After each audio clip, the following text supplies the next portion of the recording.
It was probably the most traumatic experience of our lives. My husband and I were getting ready to run errands that day and left the family room.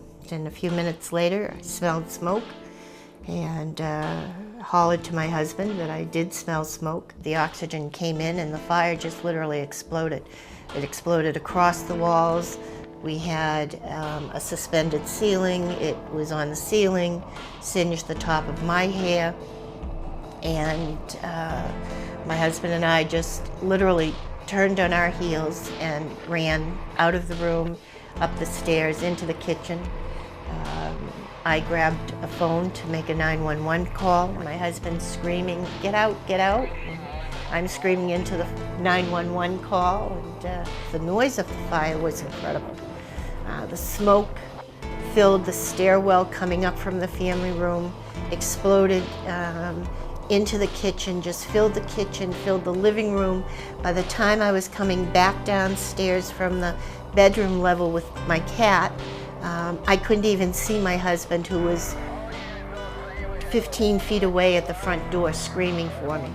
This house filled with smoke so fast, and we sat in our neighbor's home and watched the house just burn. Smoke was coming out of every eave. It was pouring out of the chimney.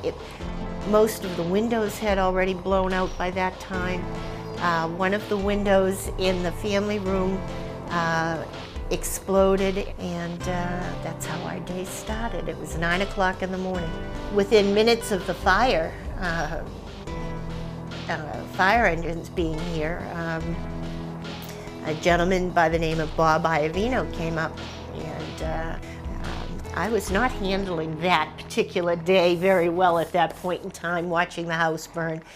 I have to say, you meet special people in your life, and I would say that Bob Iavino is a special person. Literally from the first handshake, that man instilled such a sense of confidence and trust. You just had no choice. You felt calmer, you felt better, you felt like it really was going to be okay. He said, "I'm here and I'm here to help you." Took the time to explain the whole process, had all of the contact information, for the major insurers available.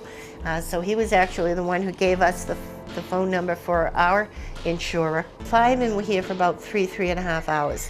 And they were getting ready to leave, and the house was still smoldering and black, of course. And Bob asked, he said, "Is there anything in the house before we board it up that you would like me to try and find?" And I told him, I said, "Bob," I said, "we got out okay. I have my cat in my arms still." I said, "But my wedding rings, I had taken them off to rinse off the coffee mugs, and I had left them on my desk." And I said, I don't imagine I'll ever see them again. It was my wedding band and a diamond engagement ring.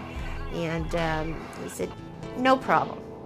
And he goes back in this still smoldering black building, and 30 minutes later he comes out and he's covered with soot, and he smells like the house, which is not a pleasant smell. And he had my 2 rings on his pinky. I couldn't believe that he could have, if I had asked for him to find, a dining room table, I wasn't sure he could have found it in that mess. And he found 2 rings. So there was absolutely no question who we were going to use, and it was the best decision we made.